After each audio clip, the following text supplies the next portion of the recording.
Hey everyone, I'm back. I wanted to give you a little bit of an update and also see how everybody's doing. Hopefully you're all remaining calm and not panicked and being mindful. I know it's very difficult in this situation sometimes to get information that's accurate and reliable, so hopefully I'll be able to give you a little bit of that. I also wanted to talk to you today about something that's really dear to me, and that's how do we talk to our children. The good news is, for the most part, kids like to stay home. They like to stay in their pajamas. They like to play. And for the most part, they probably won't remember all of this stuff that's going on. And now I'm not talking about our teenagers. I'm talking about the young ones. I'm talking about our toddlers and our adolescents, those guys between 5 years old and 10 years old. What do we do? How do we explain it to them? So I think one of the main things that we could remember is that they're probably really enjoying not being in school right now, and they're probably happy just to be home with you, watching TV, playing games, getting outside, and just being all around happy. Kids are really good and really great at being resilient that way, so I don't think we have to fear too much about it. But what happens if they do talk to us and they say, hey, mom, dad, what's happening here? Why can't I go to school, or why can't I have a play date? Because right now they shouldn't be having play dates. We spoke about this already. We talked about social distancing. I'm actually going to change that. Let's change the word social. Let's put that in physical distancing, because I do think it's really important that we maintain our social relationships. And we still have Instagram, we still have FaceTime, we still have WhatsApp, we still have all these platforms that we can socially interact with each other. And we should be utilizing that together as a community. So when we talk about distancing, I'm talking about the physical distancing, because right now that's really important, and we've already discussed that. So what do we do when our kids do come to us and they're between ages 5 and 10? The teenagers know what's going on, right? They already sometimes don't even care, but at least they understand what happens when you get sick. And they understand what a virus is. But the toddlers and the young adolescents, they don't really get it. So what do? I think one of the most important things to do is to be calm. Obviously, we want to maintain our lack of panic. We don't want to look like we're on edge when talking to them, because that's when chaos erupts. We know fear and panic never work.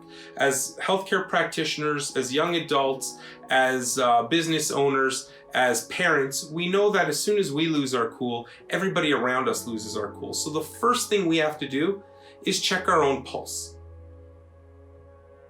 Just take that moment. Take a moment to check your pulse and make sure you're okay, because your mental health is really important. If you're not healthy, nobody around you, and especially your children, aren't going to be healthy. And they're going to notice it and they're going to feel it. So the first thing to do is make sure you're okay. After that, talk to them honestly. We don't have to tell them and freak them out, and don't scare them. We don't have to say something's coming after them and we're going to, this virus is going to get you. You have to stay away. Talk to them about universal precautions, like, hey, we wash our hands. We wash our hands because we don't want any of the germs, right? Right now, there's germs outside and we don't want the germs, so we're staying away from lots of people. I actually use the analogy of tag. You can use it if you want to. You're trying to avoid becoming it. It may, you don't want to scare people. You don't want to scare the kids. So if you can find a nice way to talk about it, especially around a game they understand, that's a great way to explain it to them. So I think the most important thing we can do is just be honest. Kids are pretty resilient, and for the most part, they aren't going to remember all of this stuff. They're going to remember being home with you.